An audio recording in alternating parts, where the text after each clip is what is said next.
All right, let's unlock some serious habit hacking wisdom. Sounds good to me. We're diving deep into James Clear's Atomic Habits today. We've got all your notes and highlights ready. And we're going to pull out the absolute best stuff. The stuff that can really make a difference. Yeah, one of the things that really jumped out at me was this whole idea of the plateau of latent potential. Oh, yeah. It's like you're chipping away at an ice cube. Right. You're putting in the effort. For the longest time, nothing seems to be happening. You're not seeing those big changes yet. Exactly. But then, boom, you hit that critical point and So the overnight success. Suddenly everything shifts. The ice melts and... Right. But it's not really overnight, though, is it? Of course not. It's all those consistent actions, All those little things leading up to it. Leading up to that moment, yeah. And that's where habits come in. Okay. That's where this idea of habits as votes for our future selves comes in. This votes thing. It's so powerful. I'm intrigued.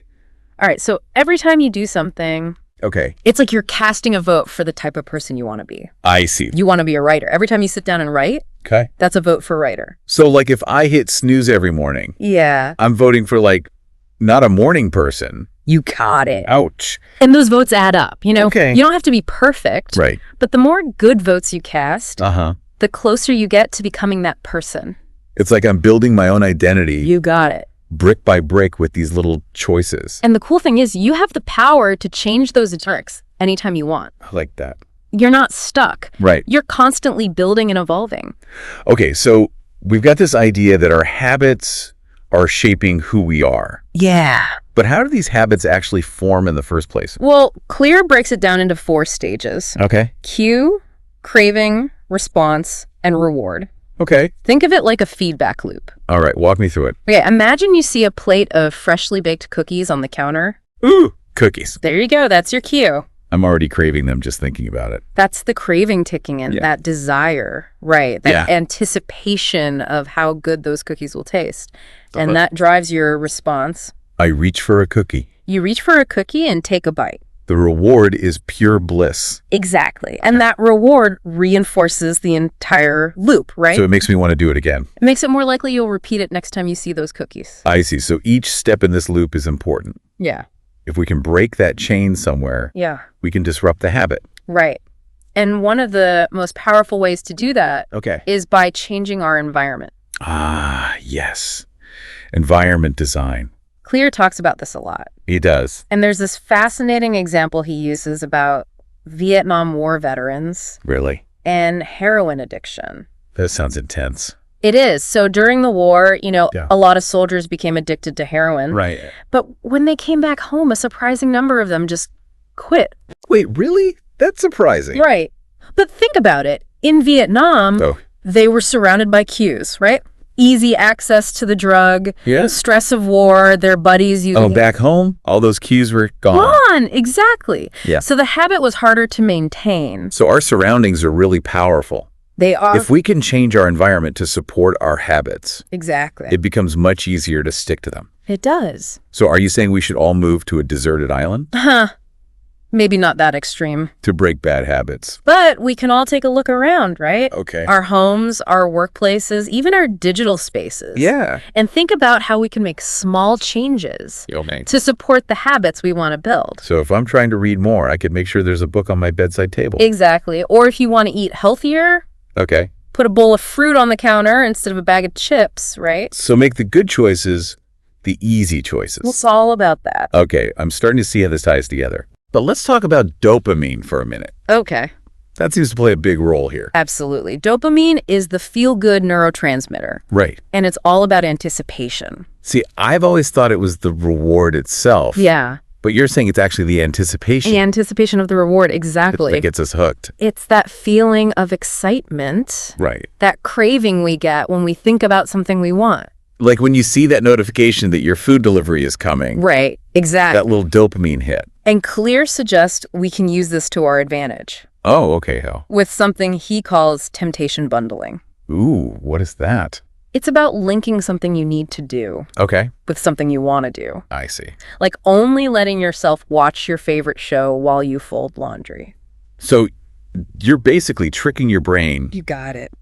Into associating something I dread with something enjoyable. Exactly. You're tapping into that dopamine-driven reward system. That's amazing. Yeah. This is like a game changer. And the beauty is there are endless ways to apply this. Right. You can bundle almost anything. Okay, give me some examples. I need inspiration. How about listening to your favorite podcast while you're doing the dishes? Okay, yeah. Or only allowing yourself to have that delicious latte while you're working on that project you've been putting off. I love that. Little reward system built into your day. Yeah, those little rewards can make a big difference, can't they? They can. Speaking of making things appealing, Yeah. Claire also talks about making habits irresistible, right? He does. Remember the story of the Polgar sisters? The chess prodigies. Remind me about them. So their father basically raised them in a chess-obsessed environment.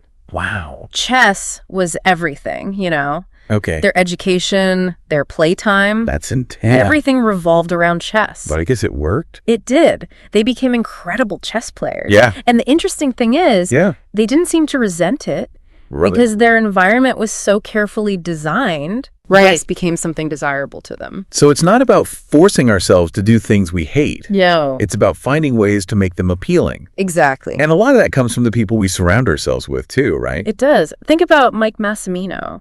The astronaut. The astronaut in his robotics class, yeah. 4 out of 10 of his students ended up becoming astronauts. It's crazy, right? Yeah. I mean, it's amazing how our social circles shape us. Yeah. Our aspirations and our habits, you know? It's like that saying, you are the average of the 5 people you spend the most time with. Exactly. So choose your company wisely. Choose wisely. Okay, I'm starting to see how all this connects. Good. I'm glad. But sometimes, even the most appealing habits can feel like a chore. Absolutely. That's why Clear talks about reframing our habits. Reframing. Okay, what's that? It's all about shifting our perspective. Okay. We often talk about things we have to do. I have to go to the gym. Right. I have to do the dishes. I know, I do that all the time. But what if we change that language?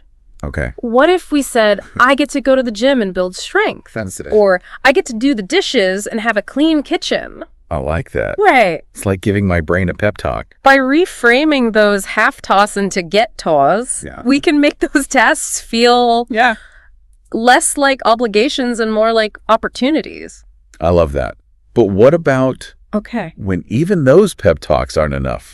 Well, in those cases... And we're still struggling to get started. That's where the 2-minute rule comes in. Okay. Clear says we should break down any task into a tiny 2-minute version. 2 minutes? How can that possibly help? Well, the idea is that even the most complex habit can be started in just 2 minutes. Okay. You don't have to write an entire chapter. Just write for 2 minutes. Nice. You don't have to clean the whole house. Just clean for 2 minutes. It's like taking that first step. Right. Exactly. And once you've started, it's often much easier to keep going, you know? It's about building that momentum. It is. It is. Yeah, this is making me rethink all those times. Yeah. I've felt overwhelmed and just given up. Right. Maybe I just needed to break it down into smaller chunks. Smaller chunks. And each time you do that, you're reinforcing those neural pathways. You are. Making it easier to repeat the habit next time. Neurons that fire together wire together. Right. The more we repeat an action, the more ingrained it becomes. This reminds me of Victor Hugo. Oh, yeah. He had a deadline for The Hunchback of Notre Dame. I love that story. But he was struggling to stay focused. Yeah. So he locked away all his clothes. He did. Except for a big shawl. No suitable clothes, no going out. That's commitment. No distraction. But I guess it worked if you finished the book. He did. And it highlights this idea of commitment devices, right? It does. The choices we make now to influence our future actions. Oh. So if I'm trying to cut back on social media, maybe I should delete those apps from my phone. That's a great idea. Make it more difficult. Right. Make it harder to do the thing you don't want to do. You could use website blockers or give your phone to a friend. I like that. Keep it out of reach. It's like setting up a roadblock. You're recognizing that willpower is a limited resource. It really is. We need to design our environment to minimize the need for it. This is amazing. It feels like we have control over our habits. We do. Rather than feeling like they control us. That's the beauty of it. Okay, so we've talked about making good habits easier. Yes. And bad habits harder. Right. But what about when we slip up? How do we stay on track? Clear has this great saying, never miss twice. Never miss twice. I like that. If you miss one day, it's not the end of the world. Yeah. The key is to get back on track quickly. So consistency over perfection. Exactly. We don't need to be perfect. We just need to be consistent.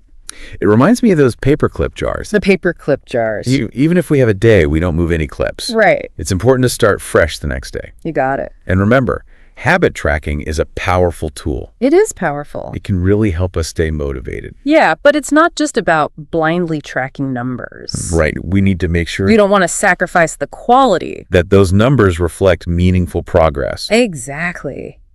Clear talks about Goodhart's Law. Goodhart's Law, remind me what that is. Basically, it says when a measure becomes a target, okay, it ceases to be a good measure. Can you give me an example? Sure. Imagine your goal is to be healthier. Oh. And you decide to track your steps each day. Okay, yeah. You might end up walking around your house aimlessly. Just to hit the goal. Just to hit that 10,000 step goal. Even though I should be resting. Right. You become obsessed with hitting the number that you lose sight of what matters. Okay, I see. It's crucial to remember measurement is a tool, not the end goal. Right. It's supposed to guide us, not control us. Exactly. So habit tracking is good, but we need to use it wisely. Wisely, yes. Okay, now let's talk about the role of rewards. Okay. We talked about dopamine earlier, but I'm curious to hear more. It comes back to how our brains are wired. We're naturally drawn to immediate gratification. Okay. Even if it means sacrificing long-term rewards. That's why it's so easy to reach for that donut. Exactly. Even though we know it's not good for us. Instant sugar rush over long-term health. Yeah, our brains haven't quite caught up. Not quite. With the demands of modern society. Where so many goals require delayed gratification. Right, exactly. So, Clear offers a solution. Okay, what's that? We need to find ways to make good habits feel immediately rewarding. How do we do that? One strategy is to use reinforcement. Okay. This means giving ourselves a small reward immediately after a habit. Okay. Like enjoying a cup of tea after a workout. I like that. Or listening to your favorite music while cleaning. So we're hacking our brains. We are. We're associating good habits with pleasure. I love that. It's turning half toss into one toss. It is. And the reward doesn't have to be big either, right? No, not at all.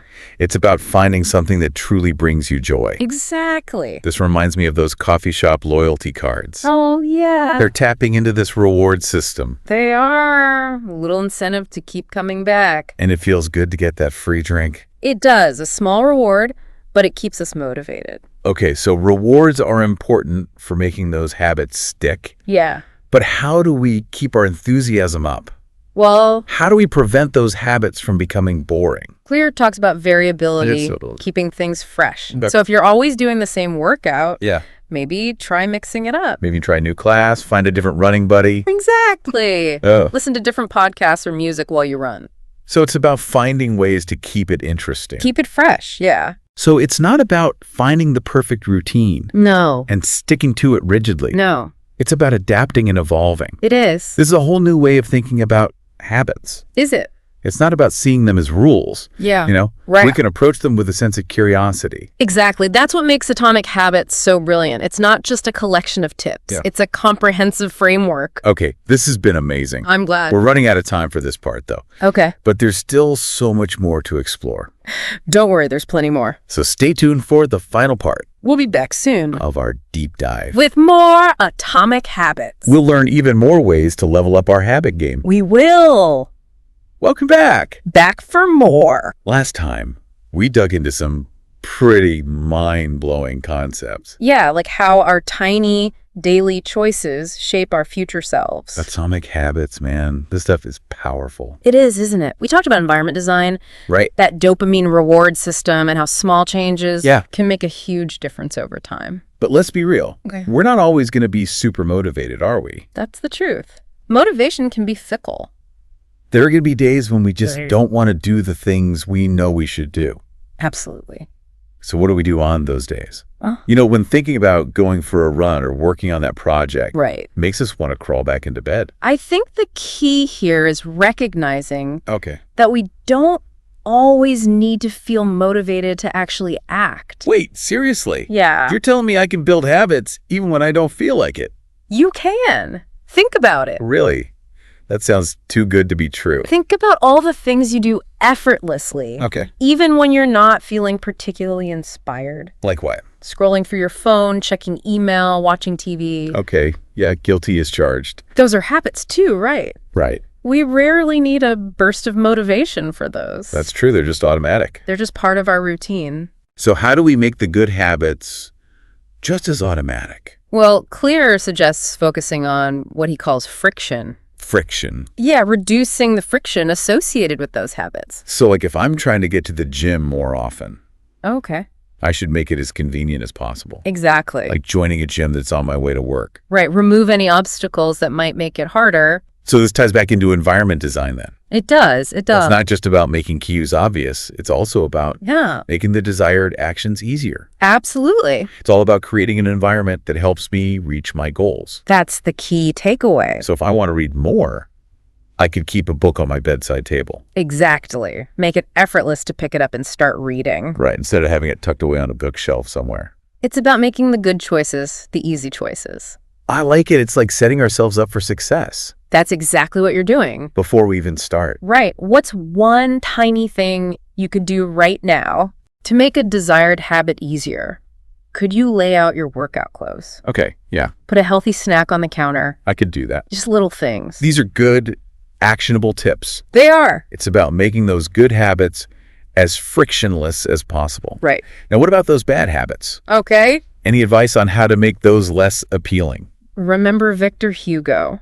The guy who locked up his clothes. Locking away his clothes to avoid distractions. Yeah. We can apply that to other areas of life. So if I'm trying to cut back on social media. Okay. Yeah. Maybe I should delete the apps from my phone. That's one way to do it. Make the undesirable action harder. Make it more difficult to do. Right. You could also use website blockers. Or give your phone to someone, keep it out of reach. It's like setting up roadblocks, right? It is, exactly. And protect ourselves from temptation. You're recognizing that willpower is limited. Willpower is definitely limited. And you're designing your environment to minimize the need for it. It makes sense. That's what we're trying to do. This is so empowering. It feels like we actually have control. You do. Over our habits, you know. You're not at their mercy. Rather than feeling like they're controlling us. Exactly. Okay, we've talked about making good habits easier. Yeah. Bad habits harder. Right. But what about when we slip up? Yeah, it happens. How do we stay on track and not get discouraged? Clear has another great saying. Okay. Never miss twice. Okay, never miss twice. If we miss one day, yeah, it's not the end of the world. It's not the end. The key is to get back on track quickly. So consistency over perfection. Exactly. We don't need to be perfect. Right. We just need to keep trying. This reminds me of those paperclip jars. Oh, the paperclip jars? Yeah. Even if I have a day where I don't move any clicks, it's important to start fresh the next day. You got it. And remember, habit tracking can really help. It can, but it's not just about the numbers. Right. It's about making sure that we're not sacrificing quality for quantity. Exactly. Clear highlights a potential pitfall. Okay. He calls it Goodhart's Law. Goodhart's Law. Refresh my memory. Okay, so it basically says when a measure becomes a target, it ceases to be a good measure. Can you give me an example? I'm not sure I follow. Sure. Let's say you're trying to be healthier. Okay. And you decide to track your steps each day. You might end up walking around the house aimlessly. Oh, just to get the steps in. Just to hit that 10,000 steps. Even though I should be resting? Exactly. Right? It can become an obsession. You become so obsessed with the number that you forget about the bigger picture. Got it. It's important to remember. Yeah. Measurement is a tool, not the end goal. It's supposed to guide us, not control us. Right. Okay, so habit tracking, good tool. Good tool, but use it wisely. Yeah. Now let's talk about rewards. Okay. We talked about dopamine before, but I want to hear more. It all comes back to how our brains work. Yeah. We're wired for immediate gratification. We are. Even if it means sacrificing long-term benefits. Right. That explains a lot. It does, doesn't it? That's why it's so easy to reach for the donut. When you know you should be having a salad. Even though we know it's not good for us. Right. Our brains haven't quite caught up to modern life. No, not quite. Where so many things require delayed gratification. They do. So what's the solution? Well, Clear suggests finding ways to make good habits feel immediately rewarding. Immediately rewarding. Yeah. One strategy is to use what he calls reinforcement. Reinforcement. This means giving ourselves a small reward right after completing a habit. So like a little treat. Like enjoying a cup of tea after a workout? I like that. Or listening to music while cleaning? So we're associating those good habits with something enjoyable. You got it. I'm turning have-tos into want-tos. That's the idea. And the reward doesn't have to be big either, right? No, not at all. It's about finding what you enjoy. This is making me think about those coffee shop loyalty cards. Oh, yeah. Good example. That little punch card. They give you a free drink. They're tapping into that reward system. They are. Giving you an incentive to come back. And you know what? It works. It does. Small reward, but it keeps you motivated. Okay, so rewards are important. They are. They make those habits stick. Yeah. But how do we keep things fresh and exciting? Oh, that's a good question. How do we prevent habits from becoming boring? Clea talks about variability. Variability. Keeping things interesting. Okay. So if you're always doing the same workout, yeah, maybe mix it up. Okay, how? Try different routes. Okay. Find a running buddy. I could do that. Listen to different music while you run. Okay, so keep it interesting. Keep it fresh, yeah. So it's not about finding the perfect routine. It's not about being rigid. And sticking to it no matter what. No. It's about evolving as we go. It is. This is making me rethink things. It's not about rules. It's about mindset. We can approach habits with a sense of curiosity. Exactly. That's what I love about Atomic Habits. Yeah, it's more than just tips and tricks. It's a framework, right? Okay, we've got to wrap up this part. Okay. But there's more to come. Yeah, don't worry. Stay tuned for the final part of our deep dive. We'll be back. Where we explore even more insights. More Atomic Habits. From Atomic Habits. And how to really level up our habit game. Welcome back to our deep dive. The final part. Into Atomic Habits. Can you believe how much we've covered?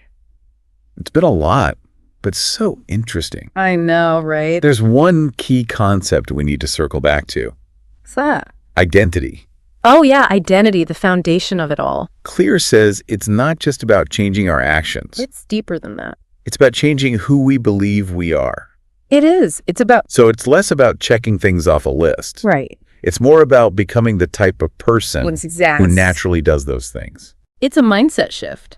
It's like instead of forcing myself to be a morning person, yeah, I become someone who loves waking up early. That's the goal. Okay, I get it. But how do we actually make that shift? Well, I think the key is to start small. Every time you act in alignment with that desired identity, yeah, you reinforce that belief. So if I want to be a writer, okay, yeah, and I sit down and write, even just a little bit, that's a vote for writer. It is. Those little actions add up. They shape how I see myself. They do. It's a long game, though, isn't it? This isn't about overnight transformations. No, not at all. It's about showing up consistently. Even when it's hard. Even when you don't feel like it. What about when we mess up? The inevitable slip-ups. Do those completely erase all the progress we've made? Remember, never miss twice. Right, never miss twice. It applies here too. We're aiming for a consistent trend. So one late night scrolling on my phone doesn't erase all the good work you've done. Doesn't undo weeks of building good digital habits. Exactly. It's about the bigger picture. This changes how I look at setbacks. That's it. They don't have to be these huge derailments. They can be little detours as long as you get back on track. It's about getting back on the main road. Exactly. And you know what? What? Those detours can actually be valuable. They can be learning experiences. I never thought of it like that. What triggered the slip up? What can I do differently next time? Asking those questions can help us get back on track. It can. Okay, so we're focusing on our identity. Yes. But how do we keep things interesting, Right. How do we avoid boredom? Even good habits can get stale after a while. This is where the explore-exploit trade-off comes in. Explore-exploit, right? Remember that. Once I've established a habit, yeah, you might want to. I can revisit that exploration phase. You can, exactly. So if my workouts are getting boring, maybe I try a new class or find a new running buddy. You could even... Or explore a completely new type of exercise. Right, try something totally different. It's about finding that balance between challenge and comfort. You got it. We want to push ourselves. But not too much. But not get overwhelmed. That's the key. This is an ongoing process, right? It is. Life isn't static. Our habits need to evolve as we grow. Exactly. The key is to stay curious, keep experimenting. So it's not about finding the perfect set of habits and sticking to them no matter what. No, it's about finding what works for us. And adapting. Adapting as we go. And enjoying the journey. This whole deep dive has been incredible. I'm glad you think so. I feel like I have a new understanding of how habits work. Good. And how I can use them to create the life I want. That's the goal. And remember, dear listener, it's not just about the destination. It's about the journey. It's about enjoying the process. What a great point to end on. What small step will you take today? Even the smallest action, done consistently, can lead to amazing things. That's something for all of us to think about. It is. Thanks for joining us on this deep dive into Atomic Habits. It's been a pleasure. Until next time. See you then. Happy habit building. Bye for now.